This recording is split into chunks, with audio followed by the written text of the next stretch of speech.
Why do we stay in relationships that hurt us? Why do we confuse intensity with love, chaos with passion, and inconsistency with chemistry? If you've ever felt addicted to someone who makes you feel small, this is for you. Because the psychology of toxic relationships isn't about weakness, it's about wiring. Let's break it down. You didn't choose dysfunction. Your nervous system just learned to call it home. And the longer you stay, the harder it feels to leave. Not because you love them more, but because your mind is hooked on the pattern. Our brains get addicted to emotional highs and lows just like substances. That's why peace can feel boring and anxiety can feel like chemistry. We crave what we're used to, not what's good for us. And healing starts when we stop calling pain passion. You're not broken for wanting connection. You've just been taught to settle for crumbs. It's time to remember that love isn't meant to feel like survival. Not every intense feeling is love. Sometimes it's just a wound being poked. Toxic relationships are not just about the other person. They expose the places in us that still need healing. Sometimes we confuse comfort with chemistry because discomfort is what feels normal. If we've only known love through instability, peace will feel foreign. Healing requires unlearning what we thought was normal. It means sitting with discomfort rather than running toward what's familiar. When you start choosing peace, you might feel bored. That's not boredom, that's nervous system recalibration. The calm after chaos can feel like emptiness, but it's actually clarity. You're not losing love, you're losing the addiction to drama. Toxic relationships often mimic emotional patterns we experienced in childhood. If love was unpredictable, conditional, or linked to performance, your nervous system learned that inconsistency equals love. So when someone comes along who gives you crumbs, who pulls away and then returns with intensity, you recognize the pattern. Not because it's healthy, but because it's familiar. Your body might react with longing, anxiety, or obsession. Not because it's real love, but because it's your nervous system searching for resolution. It's trying to finally earn the love you didn't consistently get before. This creates a cycle. The more unavailable they are, the more your brain believes you must chase, fix, or prove your worth. It's not about logic, it's about survival. Your brain craves what it knows, even if what it knows hurts. When you grow up learning that love equals emotional labor, you begin to equate struggle with worthiness. You think, if I just love harder, they'll finally love me back.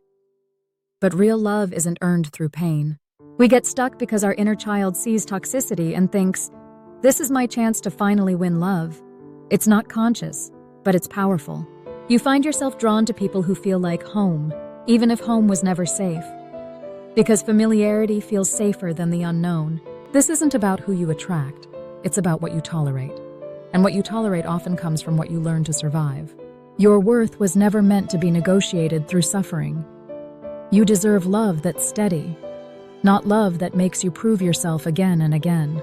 Toxic bonds are rarely about the present, they're reenactments of the past. You're not just reacting to them, you're reacting to every unmet need that came before them. Until we heal those wounds, we'll keep trying to finish a story that started long ago. And toxic relationships promise a rewrite. They say, this time it'll be different. But it rarely is. Not because you're failing, but because the pattern is too strong to change without awareness. When we break the cycle, we don't just change our future. We honor our past self by saying, you deserved more than this. And that's the beginning of liberation. Toxic relationships often run on what psychologists call intermittent reinforcement. That means the reward, love, affection, attention, comes unpredictably. One day they're loving, the next day they're cold. One minute you feel seen, the next, invisible. And that unpredictability creates obsession. Because the highs feel euphoric, and the lows make you feel like it was your fault. You start believing if you could just be better, calmer, quieter, they'd stay good. This is how trauma bonds form. They're not built on love, they're built on relief from pain. You become addicted to the brief moments of connection because they soothe the fear of abandonment. It's a psychological trap that runs on hope. Hope that the good version of them will return. Hope that love will feel safe this time. But it never stays good for long, and each cycle chips away at your self-worth. The confusion is part of the control. The inconsistency keeps you on edge. You don't know what version of them you'll get, and that keeps you chasing. You adapt by shrinking, by second-guessing yourself, by working harder for crumbs. Your nervous system lives in a constant state of fight or freeze. You may even feel addicted to them, because they became the only source of emotional relief. That's not love, it's nervous system entrapment. Breaking the cycle starts by seeing it clearly. When you name the pattern, you weaken its hold. You deserve more than waiting for love to come in unpredictable waves. You deserve a shore, not a storm. The cycle makes you question your instincts. You start to doubt what you feel, what you see, even what you remember. They may not be abusive in obvious ways, but emotional chaos is still harm. And it's okay to leave something that doesn't leave bruises, but still leaves you broken. It's not your job to stay hopeful for someone who never stays consistent. You don't have to keep believing in their potential while abandoning your peace. You don't need another apology. You need stability. And that starts by choosing yourself, even when it's hard. Shame keeps us stuck. The shame of how did I let this happen? The belief that we're broken or stupid for staying. But you didn't stay because you're weak. You stayed because your inner child believed it had to earn love. You stayed because the pattern was familiar. Because walking away felt more terrifying than staying in pain. Because your self-trust was slowly dismantled. You may even believe the chaos is your fault. That you attract toxicity, when in truth, you were just trying to survive it. Toxic relationships isolate you. They confuse you. They convince you that your needs are too much. And over time, they disconnect you from your own reality. But here's what's true. You are not crazy. You are not broken. You are not too much. You were just trying to feel loved in a system that taught you love had to be earned. We stay because leaving feels like failure. Because we're scared of regret. Because we still believe they'll change if we change enough. We get attached to the story, the potential, the dream. But healing means letting go of what could be and grieving what never was. Leaving doesn't mean you didn't love them. It means you started loving yourself more. You don't owe anyone your sanity, your peace, or your sense of self. You are allowed to choose freedom, even if it hurts. The moment you begin to trust your own voice again is the moment you begin to break free. You may feel guilt when you start prioritizing yourself. That's normal. Guilt is what shows up when you stop betraying yourself. You don't need permission to protect your peace. You don't need a perfect reason to walk away. You are allowed to leave just because you're tired. Just because it hurts, just because it no longer feels right. You don't have to wait until it's unbearable. You're allowed to choose yourself now.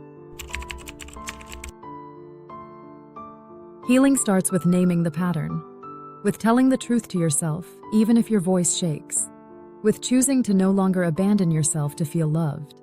It starts by asking, what does safe love feel like? And realizing, love isn't meant to be confusing. Love doesn't require suffering. Start small. Reconnect with your intuition, the part of you that knew it didn't feel right, the part of you that got silenced over time. Build self-trust with tiny actions. Speak kindly to yourself. Practice boundaries, not as punishment, but as protection. Surround yourself with people who feel safe, calm, and consistent. Not intense, not chaotic, just steady.